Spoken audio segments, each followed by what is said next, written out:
मस्साजोगचे सरपंच संतोष देशमुखांची 9 डिसेंबरला हत्या झाली। त्यानंतर एक एक करत या प्रकरणातील आरोपींना अटक करण्यात आली। सुरुवातीला जयराम चाटे, महेश केदार, प्रतीक घुले या आरोपींना ताब्यात घेण्यात आलं। नंतर हत्या आणि खंडणी अशा दोन्ही गुन्ह्यात दोषी असलेल्या विष्णू चाटेला अटक झाली। मग या प्रकरणातील आका म्हणून आरोप झालेला वाल्मिक कराड खंडणीच्या प्रकरणात शरण आला।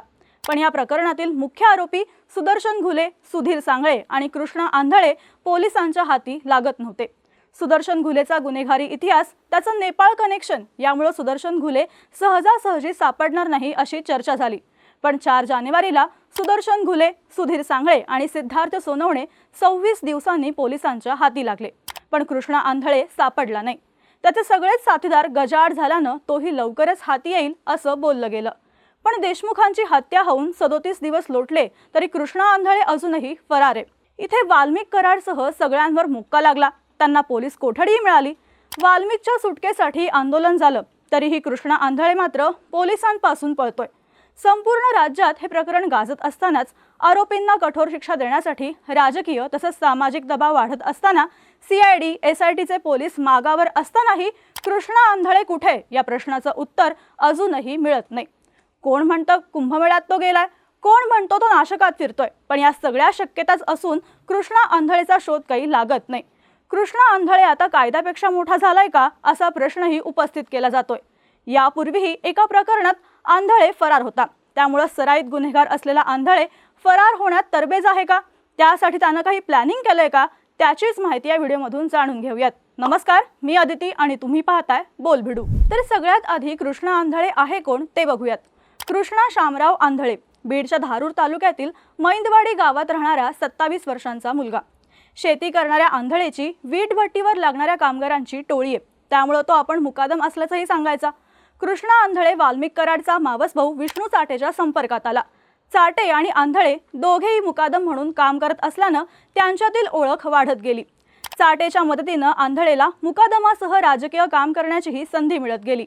मुकादम, राजकीय नेते, त्यांचे व्यवहार सांभाळणं या कामात आंधळेनं ग्रीप घेतली आणि त्याचं आणि चाटेचं सूत जुळल्याचंही सांगितलं जातं। त्यातूनच आंधळेला गुन्हे केल्यानंतरही राजकीय संरक्षण मिळत गेल्याचा आरोप होतोय। कृष्णा आंधळेवर 2020 ते 2024 या 4 वर्षात विविध पोलीस ठाण्यात 6 गुन्हे दाखल आहेत। त्यात खुनाचा प्रयत्न, धमकावणी, खंडणी, गर्दी जमवून हाणामारी करणं अशा गुन्ह्यांचा समावेश आहे। धारूर पोलीस स्टेशनमध्ये 3 मारामारीचे गुन्हे देखील दाखल आहेत। तर 2023 मध्ये आंधळेवर खुनाचा प्रयत्न केल्यानं गुन्हा दाखल झालाय। अंबाजोगाई पोलीस ठाण्यात आंधळे विरोधात खंडणी प्रकरणी 2023 मध्ये गुन्हा दाखल आहे। आता 2024 मध्ये आंधळेवर संतोष देशमुख यांच्या हत्येप्रकरणी केज पोलीस ठाण्यात गुन्हा दाखल आहे। तो 2023 नंतर खुनाच्या प्रयत्नाच्या गुन्ह्यात होता, मात्र तो पोलिसांना सापडला नव्हता असंही सांगितलं जातं। देशमुखांच्या हत्येनंतर कृष्णा आंधळे, सुदर्शन घुले, सुधीर सांगळे हे अनेक दिवस सोबतच होते। हे तिन्ही आरोपी भिवंडी परिसरात 2 दिवस राहिले, त्यानंतर त्यांनी थेट गुजरात गाठलं। गुजरातमधील शिवमंदिरात त्यांनी 15 दिवस आश्रय घेतला। या तिघांचीही बँक खाती गोठवण्यात आली होती, त्यामुळे तिघांजवळचे पैसे संपल्यानं आरोपी सुदर्शन घुलेनं कृष्णा आंधळेला पैसे आणण्यासाठी पाठवलं होतं। इथेच पहिल्यांदा हे त्रिकूट फुटलं। पैसे आणण्यासाठी गेलेला कृष्णा आंधळे पुन्हा सुदर्शन घुले आणि सुधीर सांगळेला भेटलाच नाही, त्यामुळे अडचणीत आलेला घुले आणि सांगळेनं मंदिर सोडलं आणि ते पुण्यात आले। त्यावेळी त्यांना बालेवाडीतील एका खोलीतून अटक करण्यात आली, त्यामुळे घुले आणि सांगळेची साथ सोडण्यास आंधळेच्या पथ्यावर पडल्याचं बोललं जातंय। आता प्रश्न येतो तो अजूनही कृष्णा आंधळे का सापडत नाही हा। हत्या प्रकरणातील मुख्य आरोपी सुदर्शन घुले आणि कृष्णा आंधळे यांच्या विरोधात 2023 मध्ये धारूर पोलीस ठाण्यात 307 कलमांतर्गत गुन्हा दाखल होता। त्यावेळी आंधळे आणि घुले फरार होते। नंतर घुले सापडला आणि त्याला जामीनही मिळाला, मात्र कृष्णा आंधळे पोलिसांच्या हाती लागलाच नाही। 307 सारखा गंभीर गुन्हा दाखल असतानाही कारवाई होत नसल्यानं कृष्णा आंधळेनं धारूरसह इतर भागात चांगलीच दहशत माजवल्याचं सांगितलं जातं। कृष्णा आंधळे गायब असताना खूप कमी गरजांवर राहू शकतो अशी माहिती स्थानिक पत्रकार देतात। तो पोटभर अन्नाशिवाय फक्त चहा आणि बिस्किटावरही दिवस काढू शकतो। त्याला जास्त वेळ उपाशी राहण्याची सवय आहे। याआधी फरार असताना कुठल्याही मंदिरात, रस्त्यावर राहून त्यानं दिवस काढल्याचं सांगितलं जातं। आपण जर सुदर्शन घुले आणि सुधीर सांगळे यांच्यासोबत राहिलो तर पकडले जाणार, तसंच तिघे असलो तर खर्चही जास्त होतो, हे हेरूनच कृष्णा आंधळेनं घुले आणि सांगळेला सोडल्याची आता चर्चा होतीये।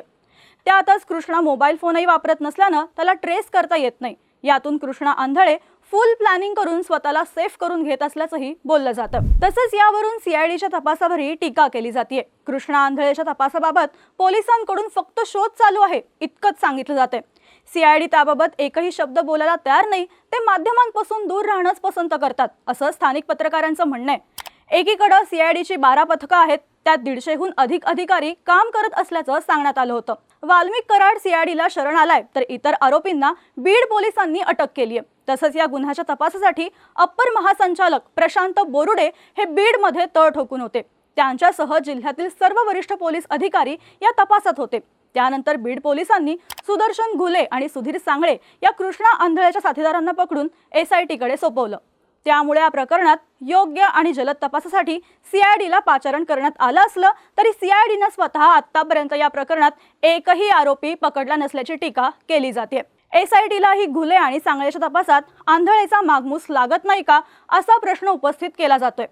आता ही आंधळेच्या मागावर सीआयडी आहे, मात्र गेले 37 दिवस कृष्णा आंधळे पोलिसांना चकवा देत असल्याचंच दिसून येतंय। दरम्यान फरार असलेल्या कृष्णा आंधळेबाबत बीडमध्ये काही चर्चा रंगल्यात। त्यातील एक चर्चा म्हणजे तो कुंभमेळ्यात गेल्याची।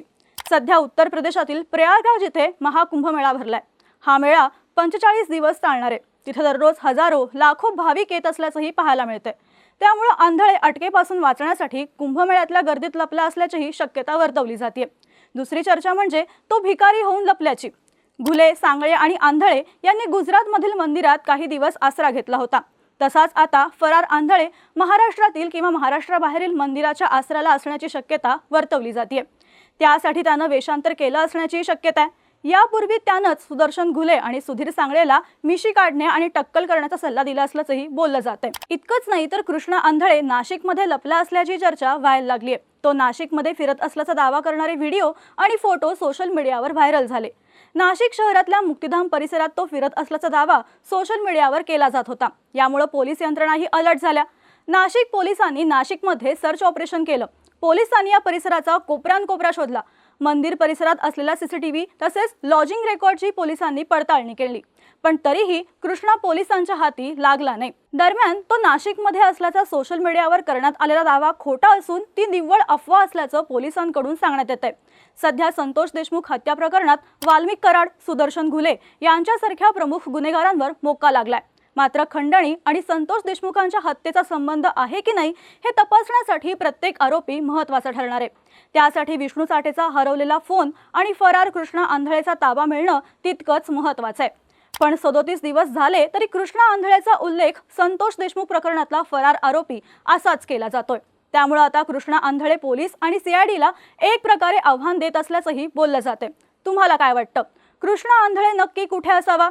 तो न सापडण्यावरून पोलीस आणि सीआयडीवर होणारे आरोप योग्य वाटतात का? याबद्दलच्या तुमच्या प्रतिक्रिया आम्हाला कमेंट करून नक्की सांगा आणि अशाच माहितीपूर्ण व्हिडिओसाठी बोलबिडूच्या YouTube चॅनलला सबस्क्राईब करायला विसरू नका।